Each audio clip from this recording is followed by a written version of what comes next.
Колеги, аз ќе ве прашам нешто конкретно од програмата на идната влада. Знаеме дека Бехтел после секоја империјална инвазија влегува на ново освоените територии да собира воен плен. Тоа ни се деси и нас по капитулацијата со договорот за добрососедство и Преспански, и договорот со Бехтел е штетен. Тоа нема дилема. Ефектите на терен ги има оштетени куки тамо кај Прилеп, има цркви, има загрозено извори за вода, ендемичен вид на пеперутки.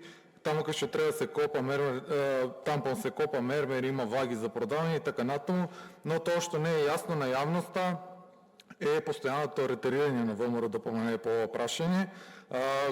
Пред година дена пред избори бевте многу ратоборни, го добивавте договорот од свиркачи, баравте обвинителство да реагира, дававте споредби со Србија за исти делници и така натаму, и се создаваше слика како треба само да се смени власта и сето тоа да се расчисти одеднаш за на месец дена пред избори да се смени плочата. Сега нема така ратоборност, сега ќе се репреговарало за да не се плаќало штети, иако тоа со штетата е жива глупост, но тоа е друг пат.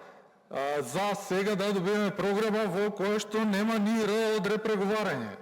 Има зборови како оптимизација, рационализација на трошоци, рокови, динамики за изградба, дури пред овие зборови се користи некоја синтагма сериозни чекори. Значи програмата вика ке се преземат сериозни чекори за оптимизација, рационализација на трошоци, рокови, динамики и бла-бла.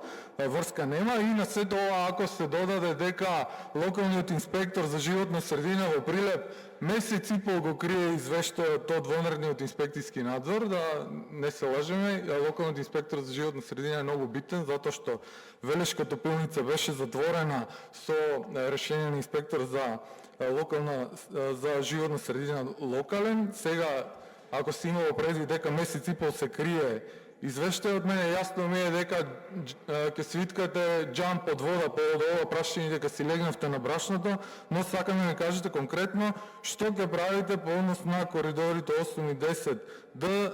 Тука одговорница за да ви имам во архива. Благодарам.